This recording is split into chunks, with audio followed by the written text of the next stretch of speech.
It's time for the Double Stop with Brian Sword.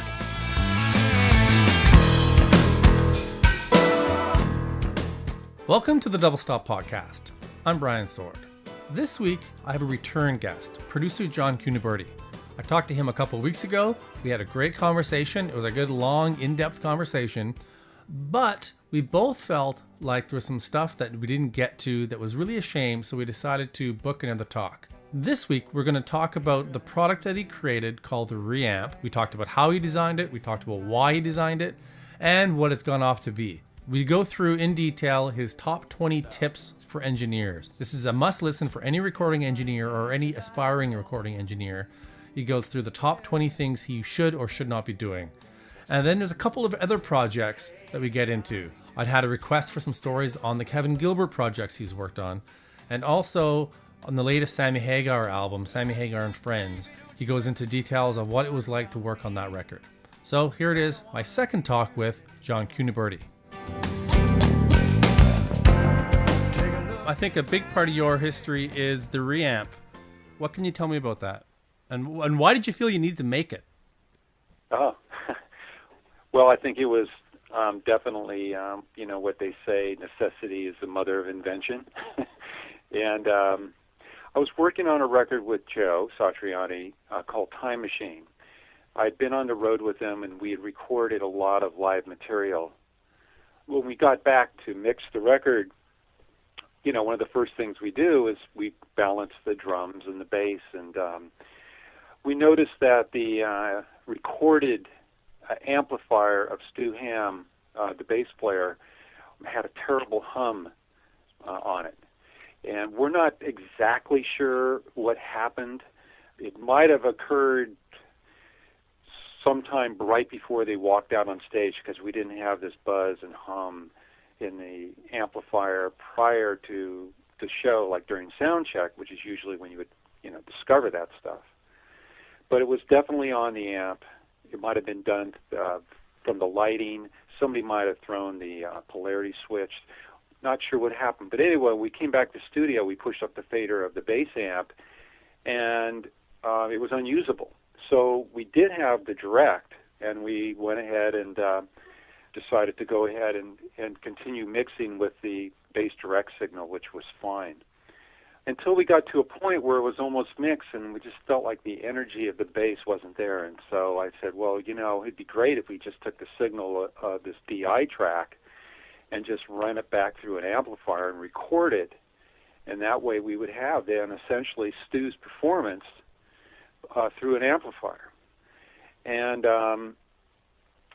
typically the way it was done, where people tried to do it, most of the time unsuccessfully, is you would take a passive direct box and feed the signal backwards through it. In other words, take the output of a tape recorder, run it through a passive direct box, and then into the bass player's amp.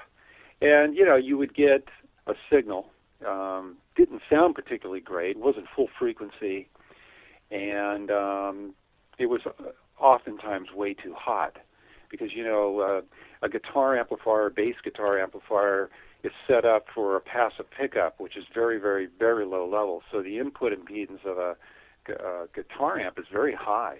It really wants to amplify whatever is put into it.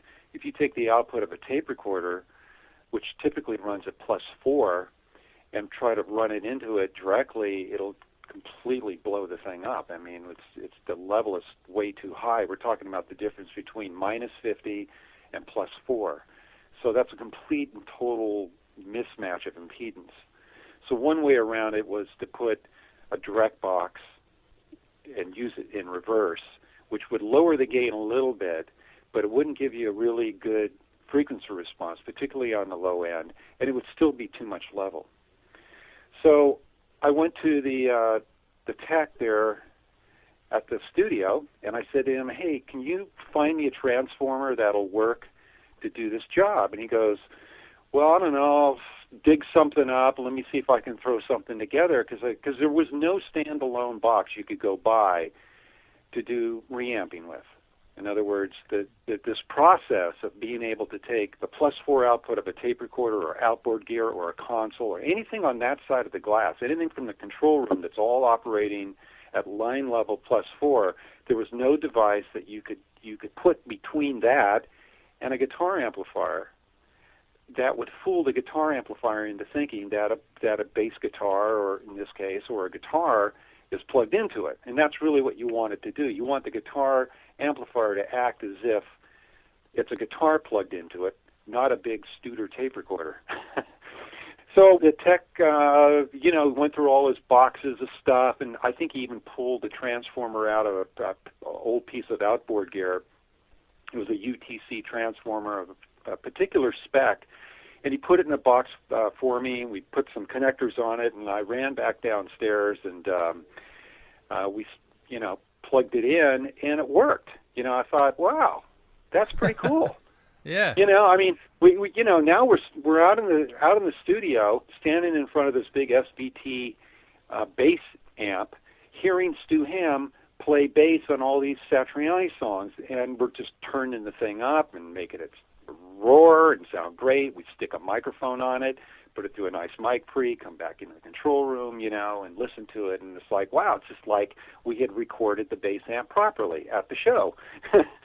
And so, it was fantastic. So I kept the little box with me, and I started using it on other projects.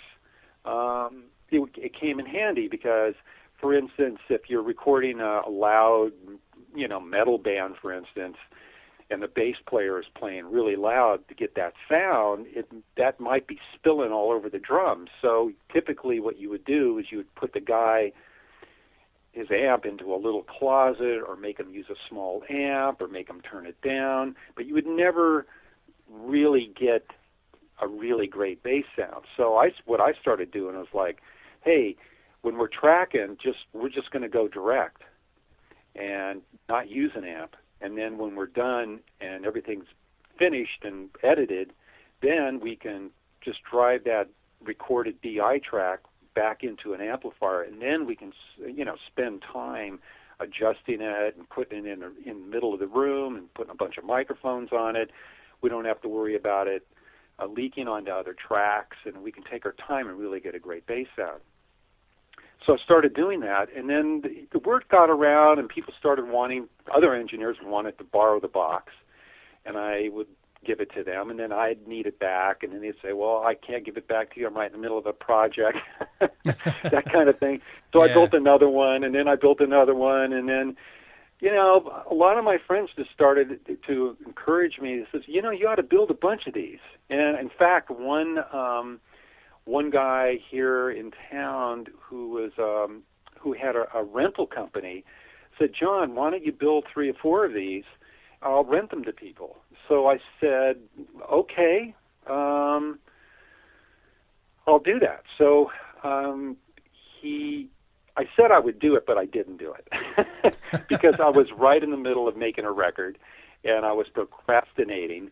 And it's, it takes time to go find the transformers and, wire them into these boxes and, and do it properly with a switch and make it look good. And I wanted to give it a name, and I'm a bit of a perfectionist, so everything had to be perfect, and I wanted it painted nice. And, if he was going to rent it, it had to look like something like a professional device, And so at one point I get a check in the mail. I can't remember what it was for, like $1,500, something like that. He says, here's a down payment for those 4 boxes. Hope you're motivated now, or something like that. It was real sweet. Get to work. So I thought, oh, man, $1,500. Should I cash this? But if I cash it, I'm going to actually have to build these things. So anyway, I went ahead and I cashed the check, and I took the money, and I went and bought all the parts. So I spent the weekend, I think, with a friend, and we built the 4 boxes. And then I thought, well, what are we going to name it? And I thought, well, there's only one name for this thing. It's got to be the Reamp. I mean, it just makes sense because that's what it does. So I painted Reamp on it. I built these 4 boxes, and I gave it to this guy. Well, he started telling other people about it, his clients, and they started circulating around. And then I started getting calls, hey, I don't want to rent these anymore. I want to buy one. And, that was really when I had to decide whether or not I wanted to be in the Reamp building business or not. And I thought, I can't believe that there's really a market for this, that there's that many people that really want to do this, but maybe there is. So I borrowed like $4,000 or $5,000, and I went and built 50 of them, something like that. And by now, they're much more refined. I've really found the right transformer that really does the job properly. I got a better circuit in there. I have a ground lip. I have nice connectors, and both ends are recessed, which was perfect for my purpose. So I built like 50 of them. And I had them sitting in my living room for months, and I just thought, what a waste of money. I'm insane. Why did I do this? I'm never going to be able to sell these things. So I started giving them away. All my engineer friends, I gave them a Reamp. I said, here's one, and I sent them to all the studios in L.A. In fact, one very famous studio owner / recording engineer sent it back with a note. I still have it, and I won't mention his name. And it says, what am I supposed to do with this? I don't understand what this is. I don't need it, but thanks. Something like that. And I was like really kind of discouraged. I thought, well, I think this is a cool process to be able to take anything that's been previously recorded and be able to put it into a guitar amplifier or even a stomp box. Anything that takes a guitar input, you can now use as a piece of outboard gear. So slowly over time, it became a word-of-mouth thing. So I built 50, and then, 6 months later, I built 100. And then it got to a point where I just said, I can't build these anymore. It's eating up all my time. And I went and I found a manufacturer. They were in Indiana. They started building them for me. And I would send them money, and they would send me back reamps, and I would continue to distribute them myself. I packaged them up myself, and people would, I had a little ad, I think, in Tape Op magazine. And you got to realize this was really right at the beginning of the Internet. It wasn't like the Internet had this, ability to distribute your ideas and products and stuff instantaneously all over the world. As the Internet grew, the Reamp market grew. As home recording grew, the Reamp market grew. And it was kind of a perfect storm, if you will, where people working in their homes in small studios, they couldn't have a guitar amplifier cranked up all day. It would piss off the neighbors or the wife or whatever. So what they would do is they would record their guitars direct with maybe a plug-in or whatever, and then, the next day plug in the amp and feed it from the computer or whatever it was they were recording onto, and just do one pass really loud and get that bass or that guitar amp recorded properly, and then they'd have it. So, it allowed people to do things they could never do before. And then I didn't design it for this, but people started using it for all sorts of things. They'd put all kinds of recordings into guitar amplifiers and stomp boxes, drums and keyboards and voices and all kinds of things. So it steadily grew and grew and grew. So I built them for, distributed them for almost 17 years. Wow. And there's thousands and thousands of them all over the world. It started off with people going, what do I need this for? What's this process? To something I think that's used commonly now. So in a way, I really made it popular in a sense that I gave people a box they couldn't have otherwise and allowed them to do something creative with it. And I was really, really fussy about the build quality of it. I always used the best parts that were available. And it wasn't cheap. I think I was selling them for $250, $300 a piece, which isn't, which is a lot of money for just, what would be typically a direct box, But, and it was really before the boutique Recording gear stuff was even popular. It was one of the first boutique pieces of gear that people were buying. Now there's boutique everything, boutique microphones, preamps, compressors, all these guys in garages putting out all this really cool stuff. So it just got to a point where I could no longer keep up with the demand, and I couldn't keep the build quality where I wanted it because the prices of building these devices, electronic devices in the United States has got more and more and more and more expensive, and I couldn't keep charging more for it. So I went to Radial Engineering, which company I liked out of Canada, and made a deal for them to buy everything. I mean, buy the name. I had a patent on it. They took that and everything, and I just sold the whole company about 3 or 4 years ago. And it lives on. They have a version of it that is called, I think it's called the JC Reamp, named after me, which is essentially my box. It's essentially my design. And then they have some other ones. They have some ones that are less expensive, and I think they have an active version. And so it lives on. And a lot of other companies are building them now. And it's great. I mean, I read about it all the time. In fact, I was listening to Chad Blake do an interview, and he was mentioning reamping all the time. He likes to reamp this and reamp that. And I thought, that's really great. I feel like I'm a part of that. Whether or not he uses my box or not, the fact is that no one was really doing it until, I showed up to the party with a box that could actually do it well. And then when people heard how well it would work, it really encouraged them to, get into doing it. And like they say, the rest is history. And how did it feel for you to let it go? That must have been bittersweet. Yes and no. One of the problems was that because the prosumer market, the people that were building studios in their homes, and musicians who had studios now, I started getting more and more and more and more emails from people who didn't know how to use it or were hooking it up improperly, and I just got tired of it all. And when I first built them, I built them for recording studios who had engineers in them that knew what they were doing.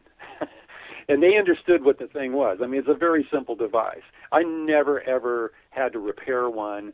I never had to explain to anybody how to use it or anything. I mean, it was just really, self-explanatory. But as soon as these things started getting into the hands of kids, a guitar player that has a little computer at home, they were all hooking it up the wrong way. One guy sent it back to me telling me it didn't work, and I opened it up, and the whole thing was burnt up. He thought it was a speaker soaker. He actually put the output of his guitar amplifier into it, which just smoked it completely. And, at that point I just said, I didn't make this for kids.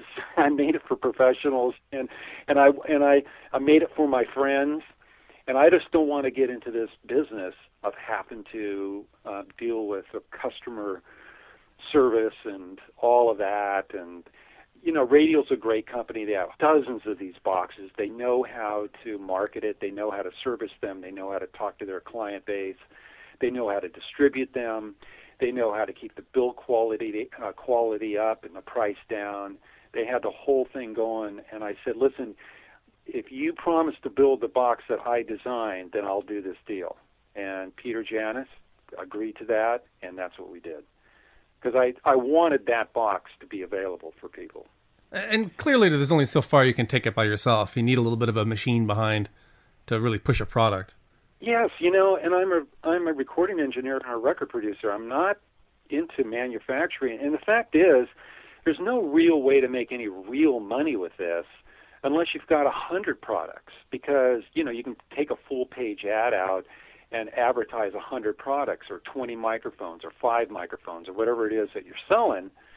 But if you have one box, you can't sell enough of those boxes to pay $1,000 or more for a full page ad in a magazine. I mean, it's just not cost effective. So the only way my company, if you will, could have survived making reamps would be if I would have come up with 3 or 4 or 5 other boxes that did other things that people wanted. Then it became, I get the manufacturing price down and all of that, And at that point, you're no longer making records. Exactly. I would, yeah. It would take up all my time, and it really got to a point where it was taking up a lot of my time. And I just thought, if I can sell everything and, feel okay about it financially, then I'll do it. And, it took a couple of years for me to actually pull the trigger on it, and then it almost took a year for Peter and I to negotiate it. We had to go back and forth with the price, haggle, you know how it is. Yep. So, yeah. I mean, interesting enough, the thing that radial engineering wanted more than anything was the brand name, the name Reamp. They felt that was more important, actually, than the circuit and the patent. They really, really wanted that name because it's the perfect name for the box, and it's what everybody calls the process. They call the process is reamping, so the box is a reamp. Other companies all had boxes that did the same thing, but they gave them all these nutty names. Yeah, I mean, Jonathan Little, who manufactures, boxes and electronic circuits and stuff, he called his the Red Eye, and that doesn't describe what it does. And radial, they had one that they called X-Amp. It's like, right. Yeah, that doesn't describe what this does. The Reamp describes what it does. When you're first to market with a product and that becomes the name. Yeah. Like, if you're going to make tissue, you want as well be Kleenex brand, Yeah, yeah. You're making a photocopy, but you're calling it a Xerox. So exactly. That's what radial was really focused on. I had a patent. I had a patent that I sold to them, and the patent is kind of. I'll try to keep this short. It's a kind of a semi-interesting story, where when I first started building the reamps, people started encouraging me. They're like, wow, this is a brilliant idea. You need to get a patent. And I thought, how can I get a patent for this? We've been doing this, for years. We've been doing it badly. We've been doing it wrong, but I don't think I can get a patent for this process. And a good friend of mine, John LeGroux with Millennium Media, he says, I don't know, man. I really think you ought to check into it, and gave me some names and numbers, and I started researching it, and I found a patent attorney, and I said, well, let's try it. I said the worst-case scenario is I get to put patent pending on my box for a period of 2 or 3 years, and that will keep people away from copying it for at least for a while. Because what I was afraid of was that I was dumping all this money into encouraging people to use it and building them and giving them away and sort of building a market really grassroots from the ground up, creating an interest where there wasn't even an interest or a knowledge of it. And then some big, huge company would come along and crank these things out and sell them for $20 a piece and wipe me off the face of the earth. I thought if I could get patent pending on the box, they would see that and they'd go, well, we don't want to get into patent infringements and get into lawsuits and stuff like that. Let's just back off and wait and see if he gets his patent or not. So I figured, well, I'd probably have 2 or 3 years of selling reamps before I'm going to get wiped out, because the good news is if it's really popular, that's great for me. But the bad news is if it gets really popular, somebody like Whirlwind or even Radial for that matter, because they were looking at it, as I later found out, they would just flood the market with really cheap ones, and that would be the end of it for me. So oddly enough, like 6 years later, my patent attorney calls up and says, hey, you've been granted a patent on it. I went, what? I said, how can that be? And he says, I don't know, but you got the patent. And it wasn't cheap. It was close to $10,000. The process, it took 4 or 5 years, I think, and $10,000 to finally get there. So I had a patent, and what I did was other companies like Millennia and a couple of other people, and Radial initially, I just sold them the patent for $1 a year. I said, just give me $1 a year. You can have the patent and build these things. What you can't do is build a box that's identical to mine. You got to build your own version of it. That's all I ask, so we're not stepping on each other's toes. So Radio immediately put out a active version. Millennia incorporated it into their TD1 direct box that has a reamp in it. So that was how I dealt with it. And why did you do that? Why did you let them have it? Oh, because I didn't want to get into litigation. Oh, they're going to do it anyways? And yeah, I mean, listen, to be honest, there were a few people where I had to twist some arms, and I had to hire a lawyer and say, listen, this is a patented product, and, you can't do this without my permission. But having said that, you can get my permission for next to nothing, so let's just work something out. So, most of them did. And that was basically how I handled that. Because, to take someone to court for patent infringement takes years, and it could have cost me $100,000. And then I always had this fear in the back of my mind that they could throw the whole thing out. I would lose my patent, and I'd be out $100,000. And I thought, I'm not going to do that. Again, you want to make records. Yeah, exactly. I'd rather just give them a license for a few bucks. The trademark name I wasn't going to give away for anything. That is very different than a patent. Yeah, very much. A trademark.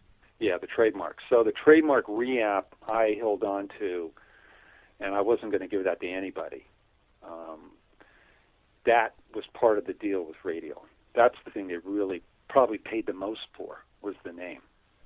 Now let's move on to, you have this great 20 suggestions for recording engineers that has gotten really popular. Let's go through these things, and you can fill in some blanks for me. Yeah, let me just preface this with, sure. The reason why I wrote this is this was in an article, part of an article with Tape Op magazine I did a number of years ago. Some of these are maybe a little dated because this really had to do with being a young recording engineer starting out in a recording studio. And of course, nowadays, that's not so much the case, but a lot of what this is the interaction between the engineer and the client. So I think a lot of that's probably still relevant. And people ask me all the time, can you call up my son, and explain to him what it takes to be a recording engineer, and or people would ask me, can you give me some tips? And the answer would always be different, depending on how I felt. So I thought, one day I should just probably sit down and write out the things that I really think are important, but really base it off my own personal experience, not just stuff I think is true or stuff I've heard other people say. I made a lot of mistakes. No question about it. Anybody who has any kind of skill set has got there primarily because they've made mistakes. Unless they're a doctor, I hope. But when it comes to things like this, you get to make mistakes, and then you get to correct them, and then you can teach others about that, and hopefully they won't make the mistake. They'll actually learn from yours. So a lot of these are that kind of anecdotal, don't do what I did. Okay, right, kind of thing. So yeah, I mean, if you want to read them, and I'll just tell you. Sure. I'll just give you a little. Yeah. Okay. Okay. So number 1, be humble. It's a great job. If you can get it, you'll never know everything. Yeah, I mean, it's really a great job, and what a privilege to be able to sit next to somebody who's doing fine art, and to feel like you're contributing to it in some way. And you should always see it as a privilege, and be humble that they're trusting you with their art. So I remind myself of this all the time. Number 2, attention to detail. It's the little things that make or break you. It is the little things, and a lot of times it's the little things that are overlooked because you're focused on something big or something that's important to you or something that's really challenging. As a recording engineer, you might be really focused on trying to get a really great drum sound, and you're obsessed with it, and you're doing this and that and the other. But you're recording a bass guitar that has a hum in it because you hadn't taken the time to really focus on all the little details that makes the overall recording great. It isn't always just one thing, it's all the little things. So, the band comes in to the control room and they listen to the first playback, and sure enough, the drums sound great, but the bass player goes, "Can you solo the bass for a minute?" And you solo the bass and it's going, it's buzzing or something like that. I'm remembering the bass from Stu Ham's my earlier stories. That's why I'm using that as an example. And it's like, I was going to say, God. You just need to reamp it. That's all. Well, no, but if it's the DI or something that's buzzing, Sure. then the take is ruined. And that's the thing. It's the little details. A direct box phase switch was flipped the wrong direction. It's buzzing. The bass player's got to redo his take, but now he doesn't get to play with that great drum take, blah, blah, blah. The drums sounded great because I put all my energy into that, but that one little stupid little switch is why we got to redo that take. And that's what I mean. It's the little things that can kill you, and that's why you got to really spread your attention around the control room. And having a really good assistant engineer can help out a lot too. And on that note, always admit a mistake and be willing to make it right no matter how much it hurts? Absolutely. Everyone makes mistakes. God knows, if you're working with a band, there's lots of mistakes being made. I mean, they're not going to go out there and get that song recorded the first time. They're going to make mistakes. They're going to develop it. They're going to work it and stuff like that. So if you do make a mistake, during the recording process, you got to own up to it because you're really a member of the band at that point, and you're making some mistakes too. I think in most of the time, they will, if they're reasonable people, they will go, okay, no problem, let's just work around it, or, we'll just do it again. But I have seen, and, I'm guilty of it too, where I'll go, they probably won't notice, and then 3 or 4 days later, they're going, hey, what's wrong with that anyway? I thought it was this or that, but what is it? And you go, well, I don't know. It could be this or that. But really what you did wrong, but you don't want to admit it because you look like a fool, and now it's 3 days later and you really look like a fool and a liar. And, that's no way to build trust between yourself and your client. So you have to be able to say, hey, stop. Hey, guys, I just screwed up. I threaded the tape machine wrong. I didn't have everybody in to record properly. I didn't put that patch cord in all the way. I mean, all the little things that there's plenty of mistakes that can be made. Most of the time, the band will say, hey, no problem, we'll just do it again, because they're thinking, it wasn't my best take either. I screwed that up. So, yeah. But we can blame it on the engineer. Yeah, everybody's always happy to have another shot at it. There have been occasions for me where the artist will look at me and go, oh, that was like my best take. And you're like going, no, it wasn't. You're kidding me, right? That was your best take? Because a lot of times if they don't get to hear it back, they don't really know. It's just an emotional thing. Like that they go up and they start singing, and you say, oh, you know what? You weren't in record. I didn't record any of that. They'll just go, oh, man, okay, let's do it again. I think that was probably my best take, the best take I'm going to get today. And that's really disheartening for yourself, like, oh man, I'm responsible for this guy not getting the perfect take. But you've got to admit these mistakes. And then if you got to stay late or work an extra day or do whatever it takes, you've got to make it right. Before you begin a project, make certain the artist understands your role and responsibility. All too often, engineers cross the line to producing without knowing it. Before long, you may be wishing you were just the engineer. Yeah, I think that it happens a lot, and I think it probably happens more now than ever, where you have somebody whose responsibility is to be the recording engineer. They're called the recording engineer because they have the equipment, or they're part of the studio, or they own the studio. They're the recording engineer. And a young band will come in and start wanting to record, but they don't really have a producer with them. And so the engineer might start making some suggestions. Hey, the song's too fast. Maybe you guys should slow it down a little bit. Or maybe that bridge is too long. Or, rather than doing a fade, why don't you guys write an ending? Start making some suggestions just because maybe they have more experience and they've made records before. These guys have done none. Well, after a couple of days of that, pretty soon this guy's the producer. But nobody ever asked him to be the producer. Nobody came to him and said, look, we want to hire you to produce because we don't know what we're doing, right? Well, then what happens if after a week goes by and they go, man, we hate this record. It's awful, and it's all that guy's fault because he made us do all this stuff that we didn't want to do. And, because when bands come in and they first start playing, they're very enthusiastic and they have all these pie-in-the-sky ideas and dreams about how the whole thing's going to go. And then as the process continues, it starts to get harder and harder and harder, and they start to sense their limitations. They think they're going to be able to record 5 songs in a day, and after the first day, they've got maybe 1 done. If you're an engineer, you start wanting to make suggestions. You want to help them.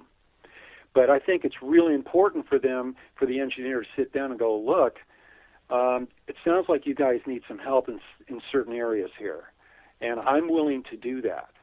But, I'm going to be taking on this extra role. I want to be given credit for it, and I want us to have a clear understanding that this is going to be now my expanded role. I think it's really important that they do that. Number 5, be in command of your domain. The artist needs to feel confident that you can operate all this fancy equipment so they can concentrate on what they need to do.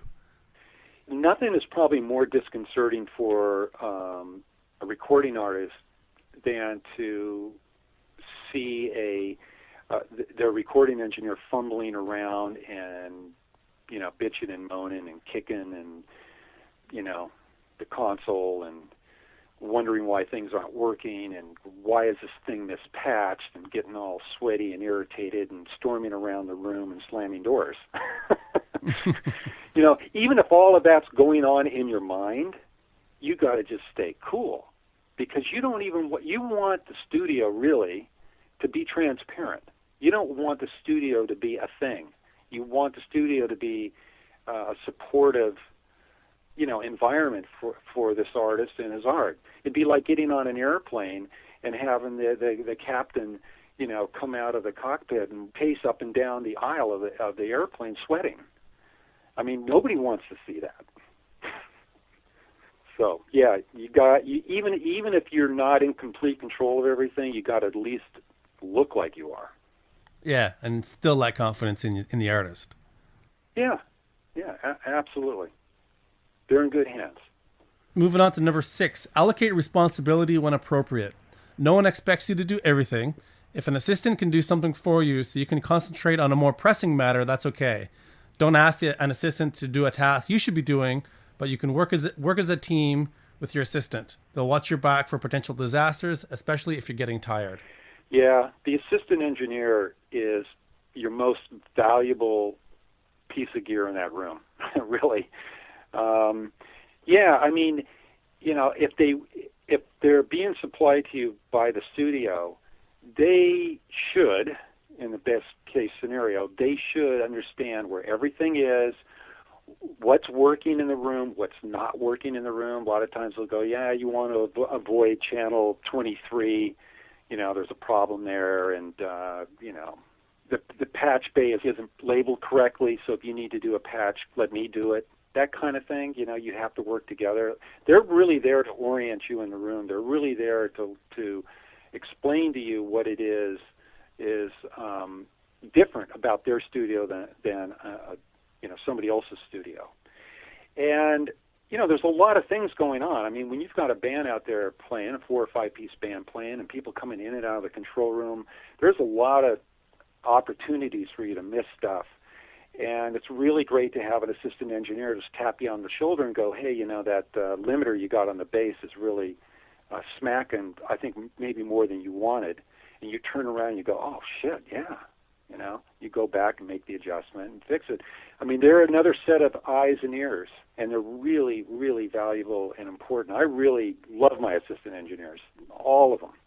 And, always praise them and always go to the studio manager and say, how great this person is and how helpful they've been, because, they're trying to work up through the system too. They're trying to become first engineers, and many of them are. I work at a studio called Fantasy in Berkeley, and all their assistant engineers are first engineers. I mean, they can all make records. So I feel really comfortable in those rooms, and I can act more as a producer and maybe even less as an engineer sometimes, because I really have a really good engineer sitting next to me. So I don't have to worry about stuff. Things like, the pattern selection, switch on that microphone out there. I can't remember if it's in cardioid or in omnidirectional. I don't remember. And he'll look at me and he'll go, "Oh, I checked that for you. It's in cardioid." It's like, "Oh, okay." They're just watching your back and taking care of it. And I think that's the big key right there. They're watching your back. Yeah. I really like this next one, and I have a feeling it probably came out of some personal experience, but never talk politics with a recording artist. You never know where they're at on any certain issue, and some may take it very seriously. Why go there? You have enough problems. Yeah, politics and music, in my opinion, don't mix, because music comes from all over the world. People's experience dictates their politics often, maybe how they were raised or what neighborhood they came from or what part of the world they're coming from, really kind of, advises their political points of view. And don't make assumptions about, their politics. And a lot of people are very passionate about it. And if they feel like you are not in line with their particular point of view, they can project all kinds of stuff on you. So it's an area that I really, really try to avoid. I'm very opinionated about it. I've got a lot of political thoughts and ideas, and I love debating, but I would never do it in a studio environment. I would never do it with a recording artist at all. Or even a little joke can go the wrong way. Absolutely. I've seen it happen in control, and it's like pretty soon we're not making music anymore. We're having this big debate. And like I said, in the question, you got enough problems. You don't need to be fighting Obama's problems right now. You need to be making this record. Come on. Yeah. Number 8, never get stoned during a session, even if it's the artist who offers it to you. If you make a mistake later, it was because you're a stoner. No way to start a career. I'll tell you a story. I smoked a lot of pot when I was young, and I continued to smoke it right up through Joe's first record, Not of This Earth, and I think we were working on Surfing with the Alien. And things were getting tense, and, punching in and out. I don't know how many of your listeners know even what that means anymore, but when you're working on analog tape, you're dropping in and out of record as the performer is playing to try to produce, edited parts, and it's very, very, very difficult to sit there and do it right every time. And I remember one day, my usual routine, get up, go to the studio. On the way, I'd take a couple of puffs, I'd get a little buzz going. Went in, Joe walked in, said, "Okay, we're going to finish this solo today," and we started working on it, and I punched in at the wrong place and erased something that he really liked. And he looked at me and he goes, "Are you stoned?" And I was just crushed. I was devastated. It's like, oh man, I'm busted. And I go, "Well, and I, no more than usual," something like that. Yeah. He goes, he said, don't get high before my sessions anymore. And I just, my tail got tucked between my legs, and, I just was humiliated by that. And I thought, oh my God, I'm never going to do that ever again. Now, could I have made that mistake straight? You bet. Yeah. Doesn't matter. And I had. Maybe the day before or the day before that or, other days perfectly straight. making those mistakes, and Joe goes, okay, no problem, we'll just do it again, blah, blah, blah, blah. Just work. He's making tons of mistakes. I'm making tons of mistakes. We're working through the thing. We're getting the thing done. But when he smelt it on me or saw my eyes or something, and he thought that I had made that mistake because I was stoned, it's because I'm a stoner loser who's now, because I have to be high, I'm keeping him from producing the best art he can make. And that is completely and totally unacceptable. So, never got high again from that day on. And that was, 25 years ago. So it was one of those aha moments, they call them, where you just go, okay, I get it. I get it. It's a party sometimes. The band's in there, they're drinking, they're smoking joints, and joints are going passed around the room, and you want to become part of the band. You want to become part of the party, and you get high, and then the band goes back out there. They're all high, feeling good, and they start playing, and then you turn and you look and you realize that none of the drums are in record. And they're out there playing maybe their best take, and they're about to come in to listen to it. And you're just sitting there going, oh, my God, I'm so stoned. Now I've got to turn and tell these guys that I didn't record the drums. Well, if you're straight and you do that, you just made a mistake. People make mistakes. Yeah, exactly. Yeah. If you just took a big hit off the drummer's bong, right, you made the mistake and didn't record his best performance all week because you were high.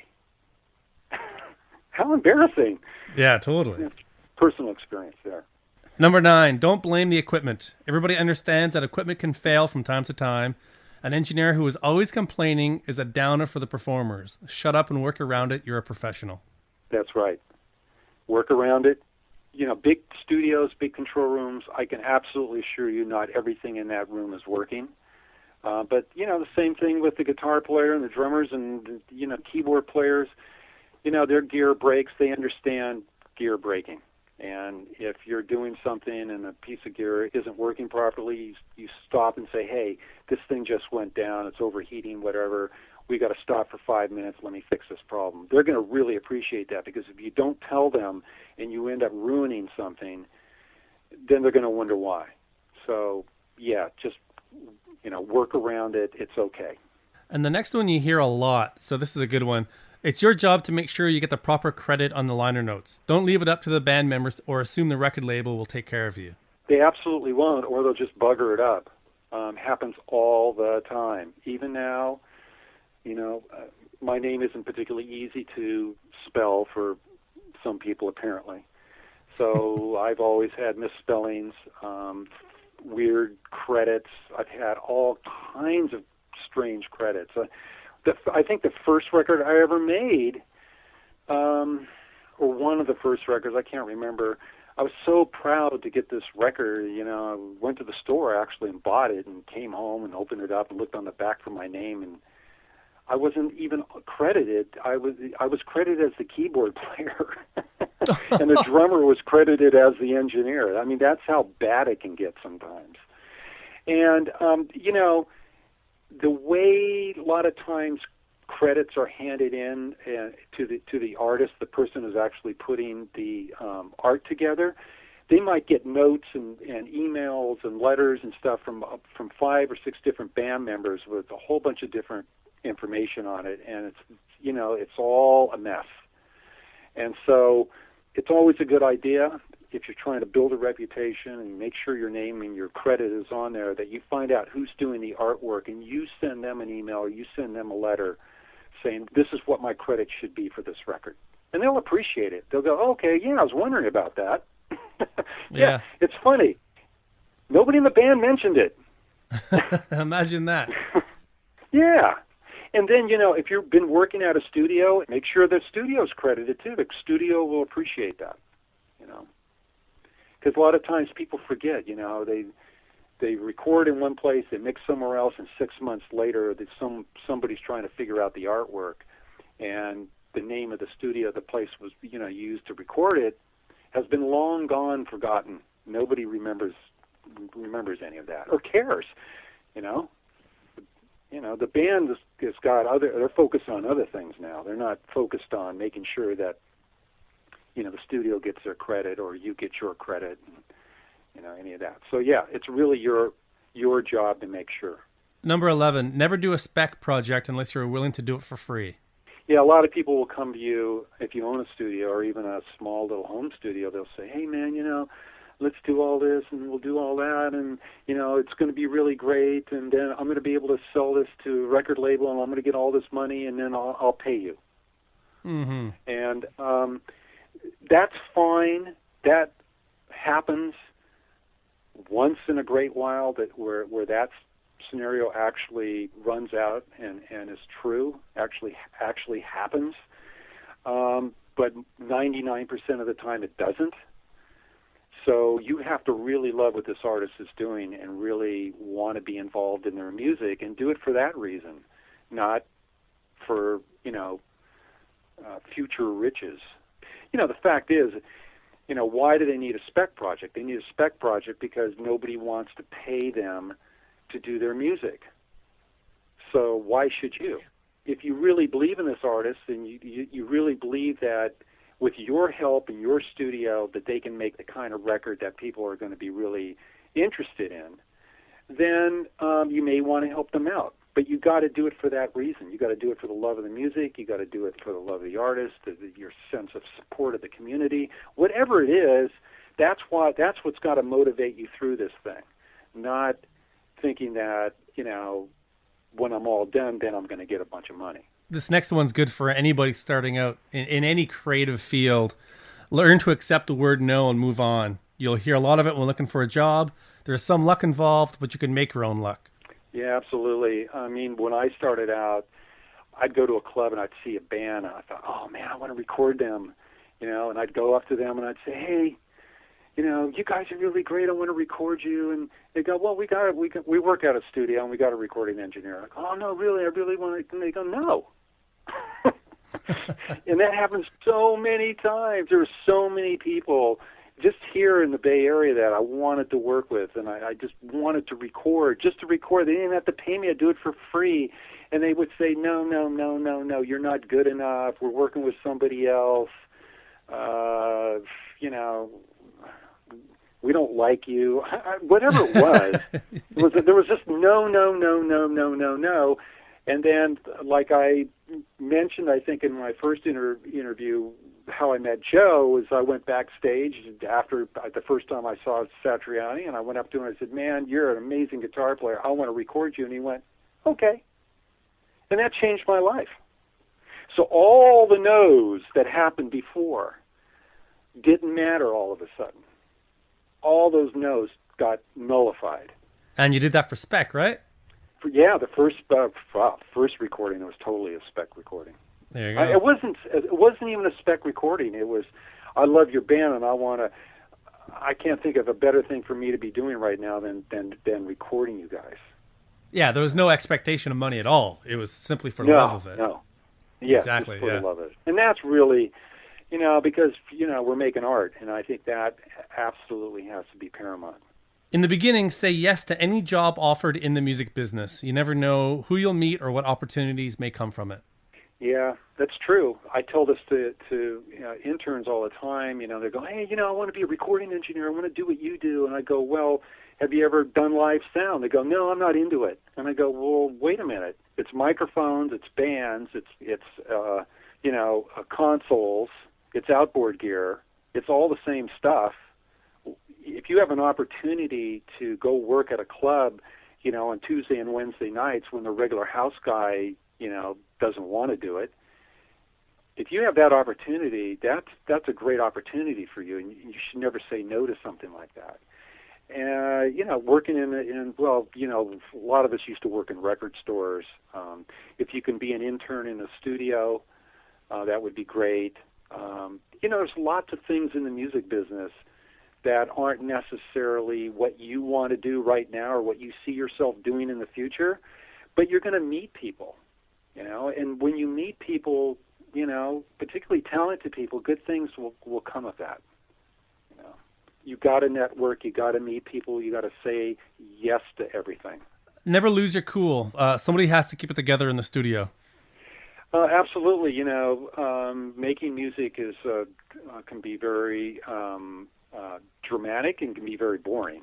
It can be a hostile environment at times, particularly if there's substance abuse and there's people with hot heads and crazy stuff going on, maybe creatively, but, somebody has to stand back and try to keep things focused, if you will. So if things start to get really hot and there's hostilities brewing, you have to be able to maybe pull somebody aside or say, hey, why don't we all take a break for a little while? Or, this is this common stuff. I mean, any parent knows this if you've got a couple of kids. There, you want to take the drummer and say, hey, timeout for you, buddy. Yeah. You better go in the timeout ISO booth over there, and you just better sit there and think about what you just said. It doesn't have anything like that, but I'm just saying that sometimes it's necessary for the engineer to be that calming person in the room. They look for it. Totally. People will gravitate towards you, because it's like, oh man, this is getting weird. Hey, how you doing, man? People will gravitate to calmness. If there's some calmness in the room, they'll come and they'll sit with you. Now this next one's got to be tough, but don't allow the artist to keep you in a session longer than you can handle. Long hours don't benefit anyone. You're likely to make a mistake. I think a lot of artists, particularly the really good ones, can get a bit obsessive about what they're doing. And it's not uncommon, it happens all the time, but they have to know when they get to that point of diminishing returns. Now, obviously, if you're tired and they're just doing some great work, you're going to have to stick with it. But if they're just in this kind of beating the dead horse, this obsessive thing where they just got to do it over and over and over and over and over again, and their best take was 3 hours ago, I don't think it's inappropriate for you to say, hey, you booked your session from 10 in the morning to 9 o'clock at night. It's now 12:30. I'm dead tired. We're not getting anywhere with this. I got to call the session. I mean, it's a touchy subject, and you got to be careful about how you do it. But I've done it, and I would encourage other engineers to do it if they really feel like it's getting dangerous. Like you could really make a mistake, or you could get angry and say something stupid. If everybody's getting tired, usually that means that there isn't much good art being made. So just be aware of it. Number 16, if you don't play an instrument, start now. It'll help you relate to the musicians and their equipment better. Yeah, I mean, that sounds kind of obvious, and every recording engineer I know has at some point played an instrument or is an active musician. So it's maybe kind of a throwaway, but I think it's really important because if you can't relate to them as a musician, then you're going to have a hard time spending day and night with them, trying to understand what it is they're doing and why they're doing it. If you're not a musician, you don't understand music, I can't imagine being a recording engineer. Having said that, I know that there are good recording engineers who don't play instruments at all and never did. So I'm not saying it's always that way, but that's certainly been my experience. And most of the good recording engineers is that they all love music so much that they actually can play it. And that's the kind of engineer I think you want in the control room with you. Number 17, if you get a job at a studio, it's your obligation to protect their best interest. Report any problems to the manager or owner and make the studio look good. Yeah, absolutely. It's a collaborative effort. The studio is there to give you everything you need to make produce the best product as possible. If the engineer is insecure, he's having a hard time. I think I've seen this happen where my assistant engineers start complaining about the studio and about the lack of support, or, this thing needed to be maintained and it hasn't been, or I've been asking them to get me new patch cords now for 3 years and they still haven't gotten them to me. Basically what you're doing is you're talking yourself out of a job because you're rather than just showing up the studio early and cleaning the patch cords so they're all going to work, you're throwing the studio under the bus. So guess what happens? The next time that artist is going to want to do a recording, you think they're going to call that place? Probably not. Oh, I don't want to work there. It wasn't maintained well. Remember all that stuff that was broken, how much that guy was complaining about? And it creates a bad reputation. They don't want to go back. Well, now that engineer has no gig. So it's not to your best interest to be bad rapping the studio. The studio has to know at all times, the studio manager particularly has to know what's working in that room and what's not working in that room. And it's your obligation as a member of the team to write it down. We used to have trouble reports, and they'd be on a clipboard, and they'd always be in the control room. And any time there was a problem with any piece of gear, the engineer would write down, channel 14, no high pass EQ, whatever it is, patch point 25, no worky, things like that. So maintenance would come in the next day and fix that stuff. If you don't have that kind of rapport with the studio and you don't have that kind of communications, the whole place will just completely demolish within weeks. I mean, it'll be an unusable place if people are not in good communication. I've seen this happen. I've seen it happen over and over and over again, where the engineers are not talking to the maintenance guys aren't talking to the owner. The owner needs to write some checks and get some parts, and that's not being done, so therefore these things aren't working. The band comes in. Why can't we use that? We used it last time. We love the way it sounds. Well, we can't use it anymore because it doesn't work. That's because the owner didn't pay to get the new parts. Well, that's because he didn't know, blah, blah, blah. It goes around and around and around. Yeah. You get the picture. And that leads us right to the next one. Keep the equipment and yourself clean at all times. Dirty equipment is a bad sign. A dirty engineer is even worse. Absolutely. Hygiene for engineers. You're in a very small room. Oftentimes they're hot. Sometimes they're not as air-conditioned as they could be. I have fired a number of assistant engineers over the years because of hygiene issues. You warn them. You say, look, you got to take a shower before you come to the session. You can't smoke, this is for any workplace, really. But in the studio, people are in very close proximity to each other. And, so you got to have good hygiene. You can't have really bad teeth and bad breath. You got to be on top of that stuff. You don't put a bunch of cologne on and walk into a control room with a guitar player standing there wanting to do a guitar solo. That's like the worst thing you can do to the guy. And the gear, if an artist comes into a control room and everything's dusty and dirty and looks like somebody spilled coffee all over everything, that doesn't produce a lot of confidence in their mind. They don't feel like maybe, this place is well maintained. If it doesn't look clean, then it sends a message that we don't care, and it may not work. So even though it may not work, and even though you may not care, at least keep it clean. There's no reason to send that message to people. Number 19, performance is everything. Sound is secondary. Spending time on headphone mixes is better time spent than listening to a kick drum for an hour. And that's going to be a tough one for people to do. Yeah, particularly when you're just starting out and you're learning and you're trying to get everything as good as you possibly can. It's very difficult sometimes to manage your time. I'm certainly was guilty of that, spending way too much time on things that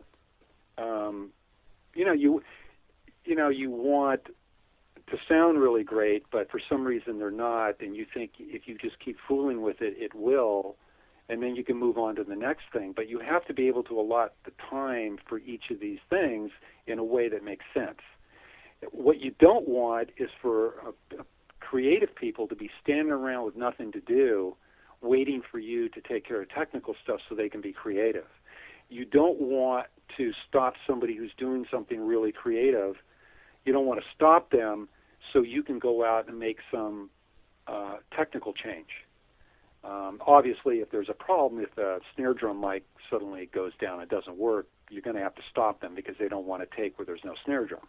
But you wouldn't, if they're doing a really great takes on a song and they're really feeling it and stuff like that, and you're sitting in the control room going, yeah, I don't like that snare sound.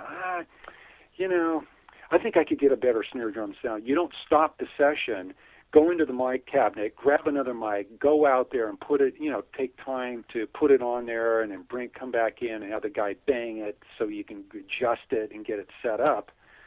You would never do that in the middle of a creative moment. So you got to really avoid that stuff. So you have to allot your time properly to give yourself enough time to get everything in the ballpark. The thing is, as you get better, you start to learn. If you hear an instrument, you know what microphone to put on that. You have all your go-to stuff. You know what EQ to put onto it. So you can start getting through the process of recording pretty quickly. I can get a drum sound well within an hour, provided that the drummer's got a good set of drums, he hits them well, and they're well tuned. Easily within an hour. A really nice drum. Everything. All 10 tracks. Well, when I first started off, I might spend an hour, like in my question, on a kick drum. Yeah. Because, maybe the guy had a crappy bass drum, but I didn't know that. Maybe he wasn't hitting it right. Maybe the beater was a wooden one and it should have been a felt one. Or maybe there was something resonant in the room that was making it not sound good. But I kept thinking that if I kept moving a mic or changing mics or fooling with EQ or putting a limiter on it and doing all these things, that it would finally get better. I couldn't recognize what the problem was. Now I go in, I have the guy kick it. If I hear a problem, I know what it is. I know how to fix it, and it happens within minutes. So as you get better and you get more experience, you can start moving through this stuff very quickly. But in the beginning, you have to look at it more like a live gig. The band goes on stage, you get those mics out there, you get back in there, you get balances, and away you go. Because you don't have enough time, really, to have them sit around and be guinea pigs and teach you how to record drums. They don't have the time for that. Final one. When an artist is performing, they may be reading your face through the glass for a reaction. Always be conscious of what your face is saying. I've had clients come into the control room and go, you okay? Was that like a really terrible take? And I'd go, no, I thought it was really good. And they go, oh, well, you look like you weren't enjoying it. And I was, I realized that I'd spaced off and I was thinking about something else that was maybe concerning me or something, and it ended up on my face, and they just assumed it was something they were doing wrong. And I'd never thought of that before. I thought, oh, you know what, that's like really important because they're out there playing, and they're usually like to play, in front of an audience. So, yeah, audience reaction's very important to them. And you are the audience.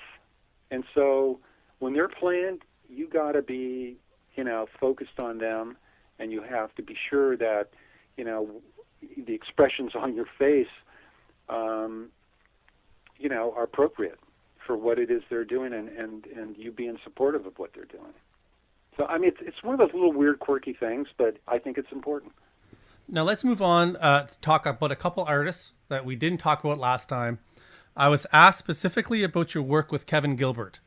I believe that he had passed away when you started working on his projects, didn't he? Yeah.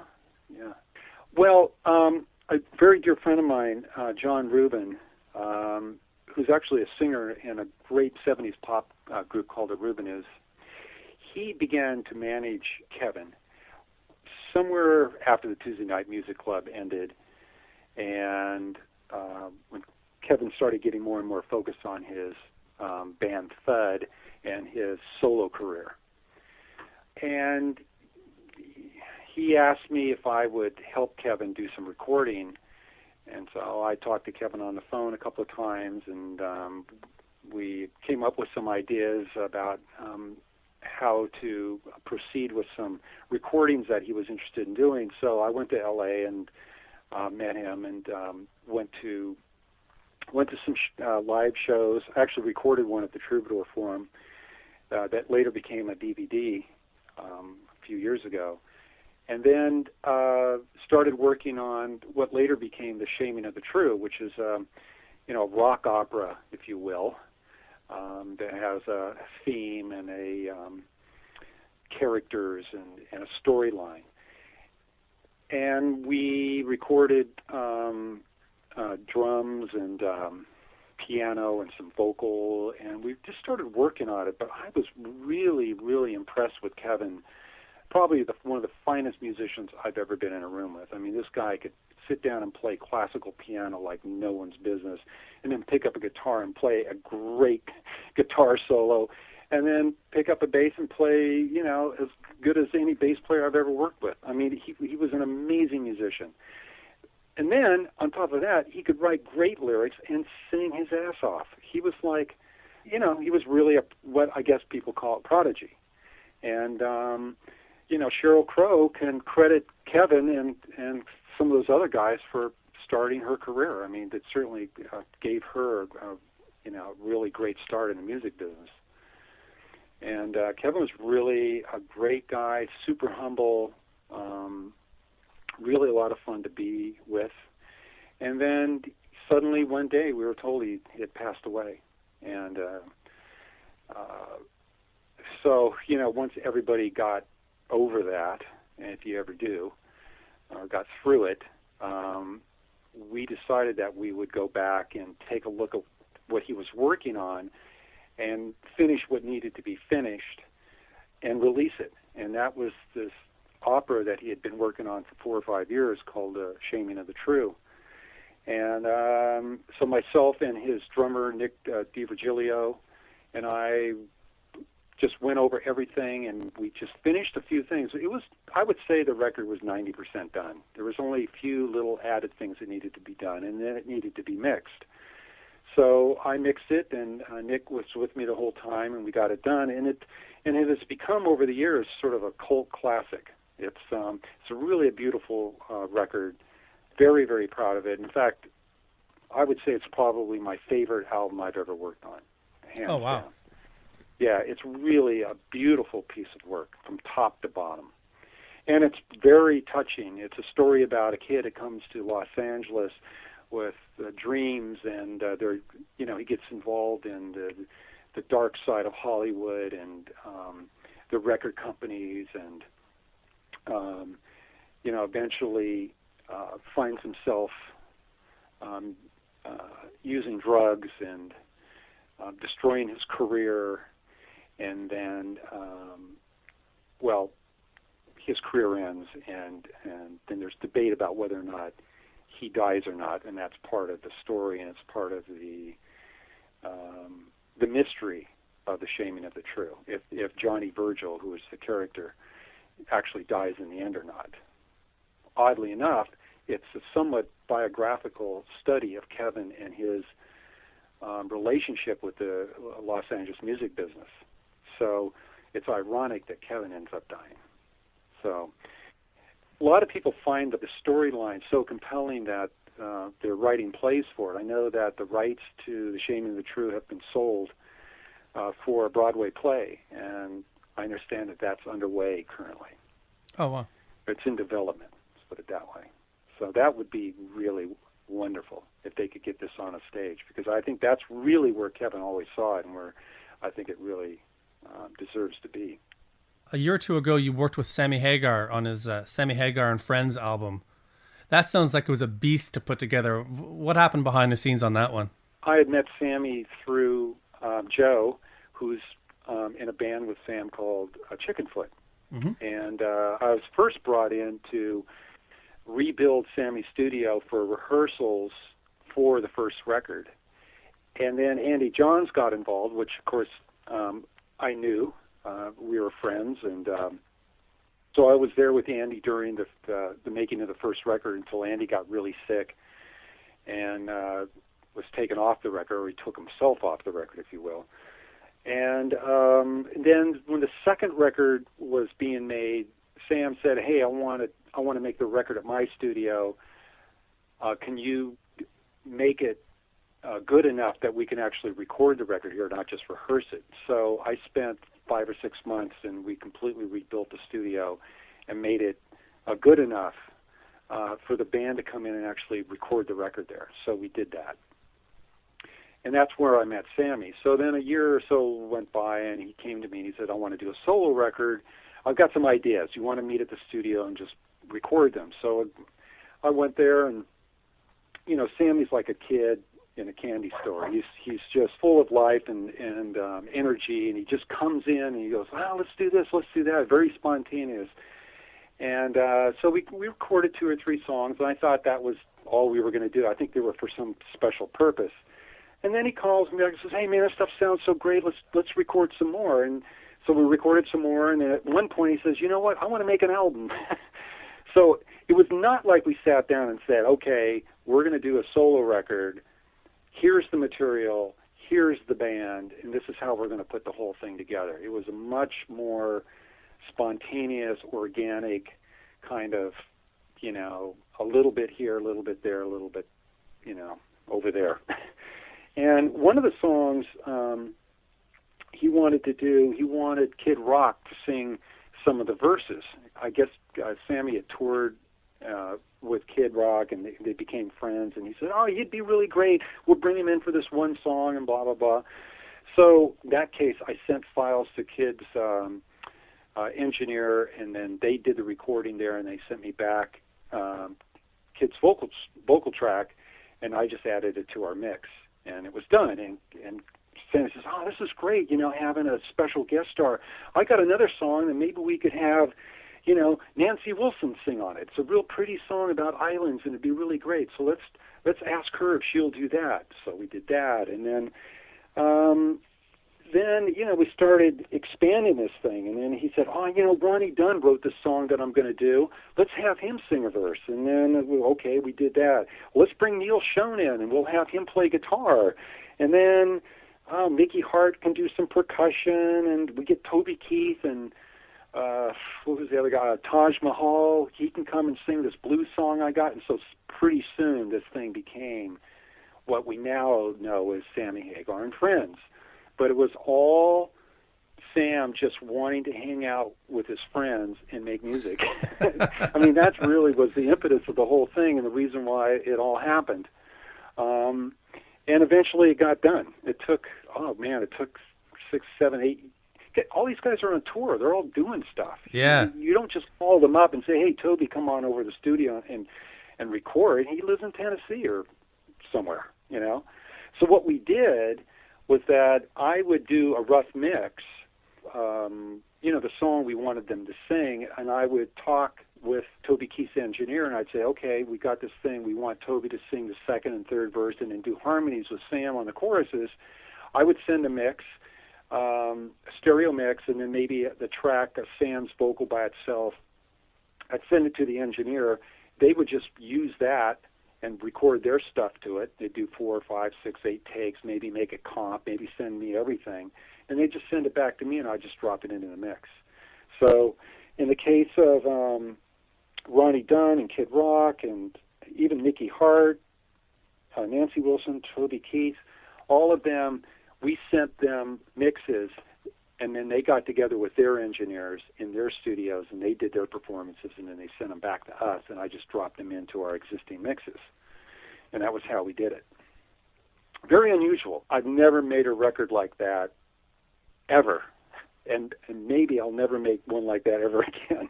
Were you ever Skyped in or anything like that to oversee the sessions from remotely? Nope. These guys are all professional. They all understand what it was we were looking for. It's pretty obvious. Sammy did some stuff that's very country rock, and so having Ronnie Dunn sing on it, actually in that case it was Ronnie's song. So they understood what we were trying to do and where Sam was coming from. And of course Sammy would talk to them on the phone and explain to them. But they would basically lay a lot of their ideas down and say, "Hey, you could try this or try that.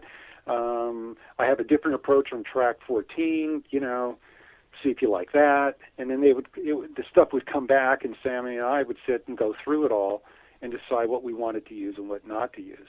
When I sent files to Neil Schon, he was working on a solo record at another studio in town, and he says, "Oh, just send me the drums and bass, and I'll just do my guitar stuff." Well, he sent me back like 30 tracks of guitar that he didn't want to weed through anything.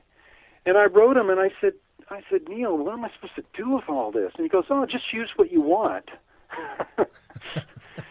And so that took, I don't know, 3 days of a lot of editing on my part to finally weed the whole thing down to what we ended up using.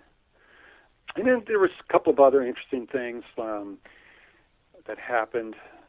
Well, in that case, with Neil and Michael Anthony and Chad Smith, Chili Peppers drummer, they show up one day to the studio. Actually, that's not exactly what happens. What happens is Sam sends his plane to L.A. to pick those guys up. And then, oh, of course. Yeah, he sends his private jet down. They get on a private jet. They come back. They walk into the studio. They sit down. They play for 2 hours. I'm recording everything. They get back on the jet, and they fly back to L.A. And then I'm sitting there like going, I'm going to make a record out of that? Okay. Thank God for Pro Tools, and we just sit there and we, take all these little bits and parts and pieces and stuff and cut it together and create arrangements and songs. One thing they did a song called Going Down. They just said, hey, let's just warm up with that because, everybody plays it. They play it. They went out there and they played it. I think it was the first take. They said, okay, that's great. And Sam says, yeah, I'm going to put that on the record. And I went, what? It was a warm-up track. I'm not even sure if I even had anything plugged in. And he said, oh, I hope you got it. And well, fortunately, I did have it, and he ended up putting it on the record. So there you go. It doesn't sound too far removed from your experience working on George Lynch's record, 20 years earlier. Yeah. But with your experience, 20 years more experience and 20 years of technology improvements, it doesn't sound like it was nearly as painful. Yeah, I think the 20 years more of experience is what really was the thing for me. I mean, the technology certainly can help, but just being able to deal with the energy level and professionalism and demands of people like Chad Smith who walk in and they want it all and they want it now. And you just better have it together. They have no patience for amateurs. They work with the best, and they want it right. And so I had it right. They came in, the drums sounded great. We had it all worked out ahead of time. And the recordings went down beautifully. I'm very proud of the record as far as the way it sounds. It's one of my better pieces of work as far as recording. And it's there's a lot of variety to it. There's lots of acoustic instruments, and there's a lot of like heavy rock instrumentation going on, and a lot of singing going on, a lot of production ideas and arrangement ideas. It's a very dense and big record. There's a lot going on. One of the things I wasn't prepared for was people's response to it. And that is that I didn't realize, and I guess I'm naive, that there is this whole Van Halen, David Lee Roth versus Sammy Hagar, fan base out there. Oh, totally. It's kind of ugly. Oh, yeah. It's rough. Yeah. And it's like, well, did you guys... They just, anything Sam did, they hated. And it's just because it was him. It had nothing to do with the quality of the songwriting or the performances or other people's participations and things like that.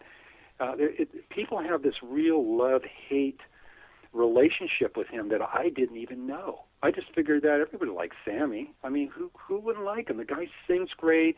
He's a great performer. He's very warm. He's caring. He's generous. What's not to like? And then a lot of the reviews started coming out that were really kind of ugly and mean-spirited. And it all harkens back to the Van Halen fiascos. So I thought that was a little disconcerting when the reviews started coming out. I was going, why is Van Halen even mentioned in this article? I think a lot of that comes back to his book. Because when he did his autobiography, he dished a lot of Van Halen dirt. And I think okay. that really kind of amped it up a lot.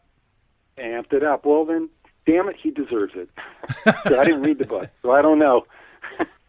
I purposely didn't read the book because I knew I was going to work with him, and I didn't want the book, one way or the other, to influence me in my relationship with him. I wanted to have a one-on-one relationship with him that was based in the studio and the work that was on my plate and who he was that day, not some, story that happened 20 years ago that might, influence the way I might treat him or how I talk to him or anything. I just didn't want to know about any of it. But now that you mention it, maybe I'll have to read it. I didn't know that. So if Sammy calls you back up and says he wants to do a Sammy Hagar and More Friends Part 2, would you be up for it?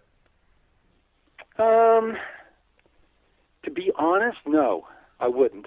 I wouldn't want to do it like that again.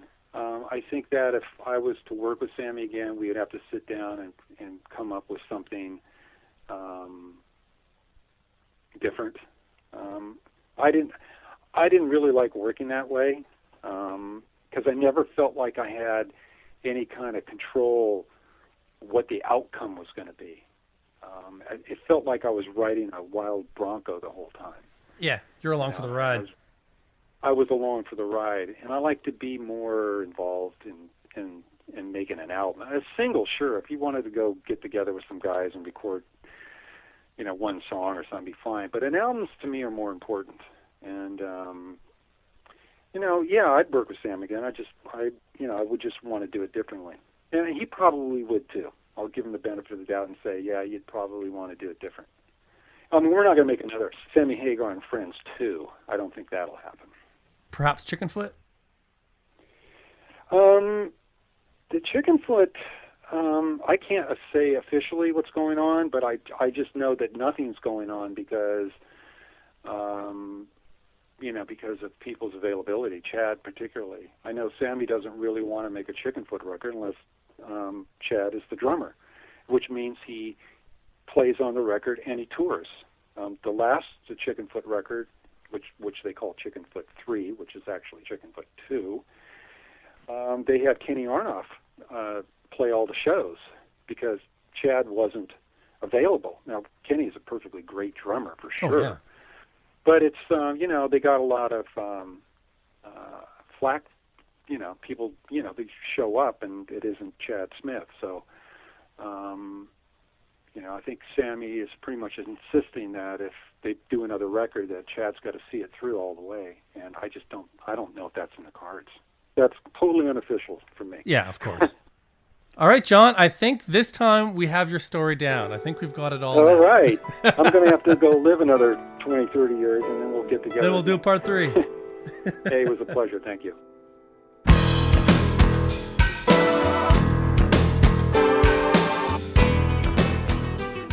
And there we go. We finally have the complete story of John Cuniberti. Make sure you follow the show on Twitter so you always know what's going on. But more importantly, subscribe on iTunes so you never miss a show. We'll see you next Monday.